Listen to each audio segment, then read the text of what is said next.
Hi guys, welcome back. Welcome back to the Oliver Sports Podcast. My name is Gogo. It's good to see you guys back. Or good to see you guys. Yeah, good to see you guys back. Anyways, initially I was gonna make a video yesterday, but I ran out of time. But I didn't realize that the Capitals were playing tonight, this morning actually, and so I missed Alex Ovechkin's goal passing Wayne Gretzky. Congratulations on him. 895 goals. Hell of a milestone. I wish he could continue his career. Obviously, he's played so many years in the NHL. So I wish he could stay a little bit longer to get that playoff record goal, but it's probably out of his reach, but you never know. Um I was gonna start off with some boxing from last night, but I think I'm just gonna continue what happened today. So the Raiders, or beat writer for the Raiders, Vinny Bonsignor, said that the Raiders are planning to release Jack Jones, or trying to trade Jack Jones. Most likely he's going to be released, but you never know. A team can pop up last second and say, well, we'll give you a seventh or something. Um, Unfortunately, with Jack, or I would say the Raiders, by releasing Jack Jones, will save 3.5 million, so it's good for them. But I think they would also like some draft capital if it's possible. But with Jack Jones, last season was terrible. His effort, tackling was piss poor. He gave up 10 touchdowns. Um, the year before, he did good, but for some reason, this last season with Antonio Pierce, it didn't work. I think he was one of the guys that quit on the team last season, where I think the AP had called out the team saying certain players quit on the team. And so, like with Pete Carroll and John Spivak, well, with Pete, he likes people competing and being physical, and Jack Jones is not that type of guy where he's just gonna be physical and lay the wood on either a running back or wide receiver or a tight end. He's not that guy. So I'm not surprised by the release. I was kind of expecting it early when the new off season began, but better late than never, I guess. So, but now that becomes what the Raiders do at six. Obviously, with Geno Smith's extension, the Raiders are not really pressured to take a quarterback. So maybe they can trade back with maybe New Orleans Saints, still pick up a top DB, and acquire more capital. Because if you look at their defensive back unit, I think they only have Jacorian Bennett and I think three young cats. So there's a lack of experience there. Maybe they'll sign a vet on the side, but I think they need to address that in the draft. So we'll see what the Raiders do. I don't know if it's possible, but maybe Travis Hunter falls down to six, but it's not looking like that. He might go in the top three now, since Colorado had their pro day, and that was pretty cool show to watch, honestly. Good job on Dion and the Colorado Buffaloes for putting up something like that. Um, Jumping to some NBA quick. Lakers dominated OKC. I think they put up 78 points, and they were hitting 3 pointers at a 68% rate. That is crazy, and they didn't stop. Honestly, they freaking destroyed OKC. I thought it would be tighter, because we're getting to those games where we're getting closer to the playoffs. So I thought that would be a lot tighter, but nope, they got mollywopped. And yeah, that's pretty much it. Jump into boxing. So yesterday we had what's his name? Richard Torres. Is that his name?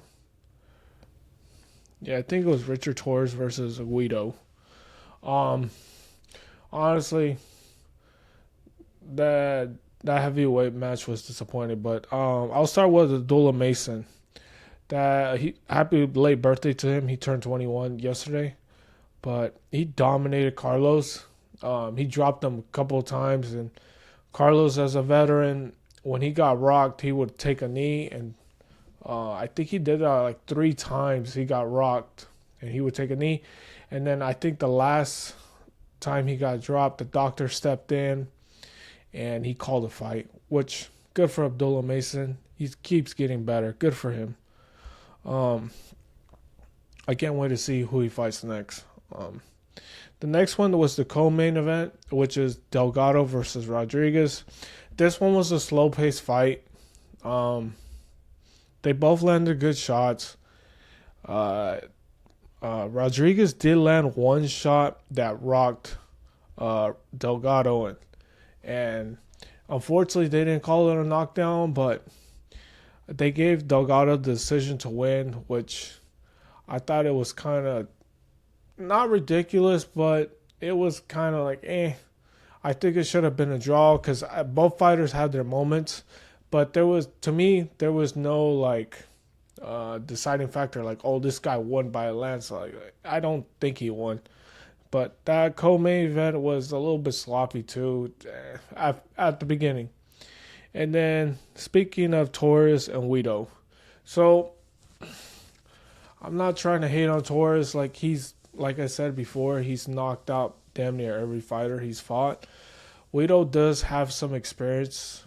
And Torres didn't look the best. He kept doing the same thing, and he was getting caught a couple of times. And I'm not trying to hate on the guy, but maybe he should go to cruiserweight. I feel like, I know Usyk is not that tall, but this guy Torres doesn't really have the boxing skills to be in heavyweight, unfortunately. Let's look from this match at least. Maybe he can improve it next match. But it was a little bit disappointing because I thought he would take the next level. So, but if he goes to face one of the top 10 heavyweights in that division, I think he's gonna get dropped right away, unfortunately. So maybe his best bet is cruiserweight, because it doesn't seem like he has any. Didn't show any boxing skills really that well. So, and this fight really started very sloppy. It was more of a hug fest the first freaking half of the fight, and you had the referee Thomas Taylor had to step in, deduct a point from Guido because he was freaking hugging, and it was pretty annoying. But then after that, after I think 5 rounds, it started picking up. Guido was landing some good shots, and Torres landed some good shots. But I wasn't really impressed by Torres, honestly. He did pick up the W, which is good for him, but I wasn't impressed, honestly. I was very disappointed. The other thing I was disappointed was UFC. The only thing that was good was, what's his name? What is his name? I thought I wrote his name down. I guess I didn't.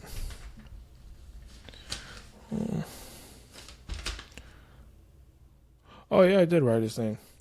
Chang Ho Lee. This guy was the only good thing about that UFC card. He got performance bonus, but other than that, this card was a snooze fest, and judging was terrible. For some reason, I don't know what the judges were on, but it was just a snooze fest. Like these fights in Apex can sometimes be like this, but this one was just terrible. I don't even think it should have been televised, but hopefully next week, UFC does have a pay-per-view next week, I think in Miami. Volk versus Diego Lopez, which I'm going to give some thoughts on that card. I don't know who I'm leaning yet. I have concerns for both fighters. But, yeah, very disappointed about the UFC. And then I didn't realize a couple hours, maybe like an hour later, I didn't realize Tim Tszyu was fighting. So Tim Tszyu fought Spencer. Like the Tim Tszyu I know, I've seen. beat the living crap out of Spencer. Spencer looked like a punching bag, and his face was just like beat the hell up. So good for Tim Tszyu on picking up the win. Last year didn't go well for him. Took 2 losses. The bad loss, well, the bad loss he took last year was when he had that head gash and he was dripping with blood, and then he didn't win that fight. And I think that fight should have been stopped, but for whatever reason, the referee and the doctor said it was okay, and there's no way Tim Tszyu could see what the heck was happening because his face was all bloodied up. So good for him. Hopefully he continues to grow from this and get back to where he was at, because before he took those 2 L's, he was really good. Like I thought he was going to be one of those top dogs that was coming. But unfortunately, he took those 2 L's last season, but this year he took a win. So that's a good start. What was I going to else jump here? Some NFL stuff. So I think it was Friday. Colorado had their pro day. It seems like the Browns, I think Jimmy Haslam, the GM, Andrew Berry, and Kevin Stefanski, and some other Brown people were all there for either to see Shador or Travis Hunter. We don't know yet who they're taking, but maybe Shador. And also the Giants brought all their people except the owner. Obviously, I don't think he does that stuff. So good on the Colorado Buffaloes for Deion to take this program, which this program, no offense, was the bottom of the freaking barrel. So the good to see all these media members, all these scouts come. And it was televised on NFL Network, and I think ESPN was airing it too. So good to bring, views to see the school. And Deion is doing one hell of a job recruiting. I think he picked up a quarterback from Liberty, which last season I think he did good. So, and then Deion picked up another kid. I think it's like a 5-star kid. So they're going to have a competition. So I don't think the Buffaloes are going to slow down just yet. I think they're going to keep getting better.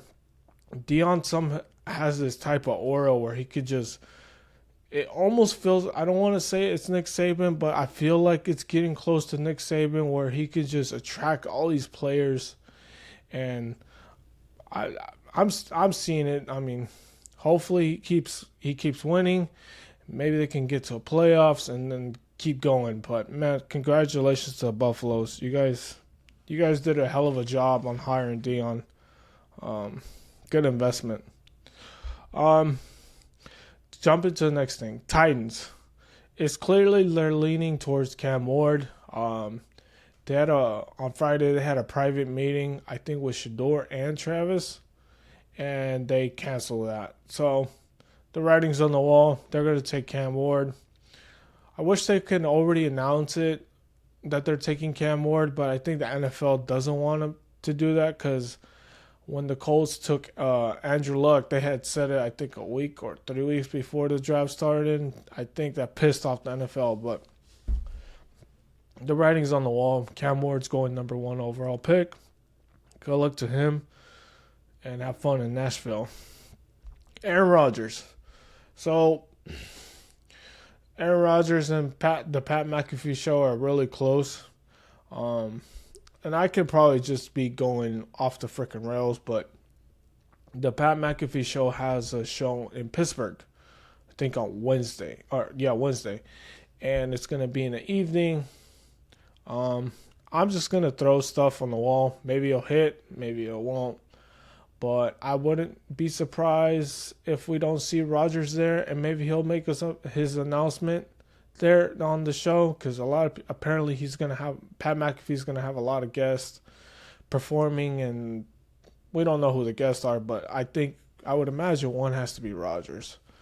So, as we know, Rodgers loves the attention and all this stuff, so what one way to do it, and people are gonna be able to watch it on YouTube. So obviously, if you see Rogers and he's on the Pat McAfee show, and people are gonna tune in, bring in ratings, and like I said, he likes to seek the attention. So I wouldn't be surprised. Jump into the Warriors. I was gonna initially say the Warriors had another playoff game coming up today, which unfortunately they took the freaking L. So freaking disappointing. They have to do better, man. You can't take losses like that right now. But before that, I was gonna say they were dominating. They had they could still make the third seed. I don't know if they could still make the third seed, but we'll see. Pods has been going off. He went off with the Lakers, 28 points. Against the Nuggets, it was 26 points. Steph Curry against the Lakers, 37. And against the Nuggets was 36. Let's see.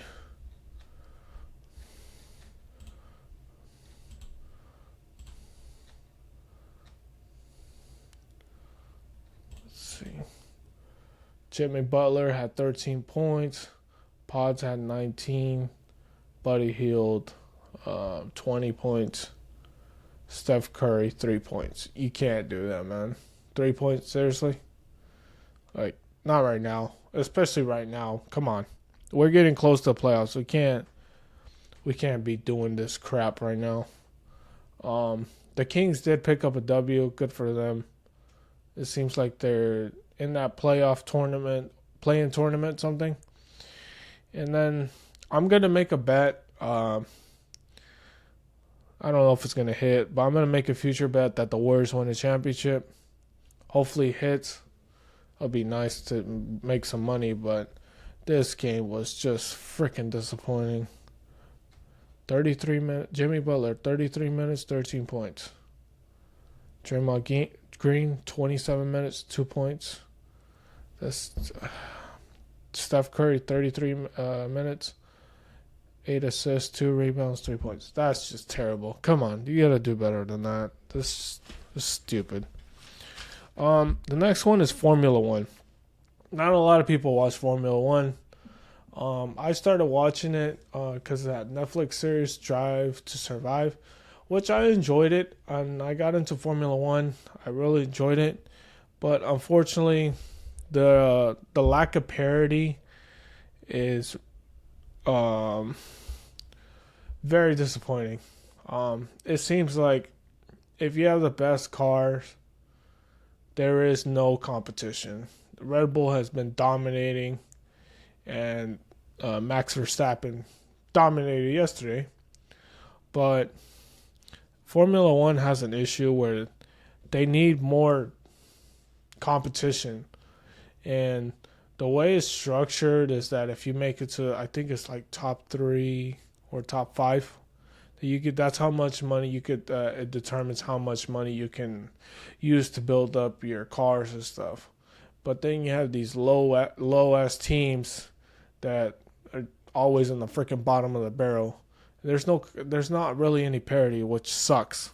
And then Red Bull, with them letting go Checo. I understand Checo struggled last season, but it wasn't that severe to freaking release him and then sign Liam, and then you guys are Red Bull's disappointed with Liam that he's not performing well, and then you decide to switch drivers to what's his name, Yuki, I think is his name.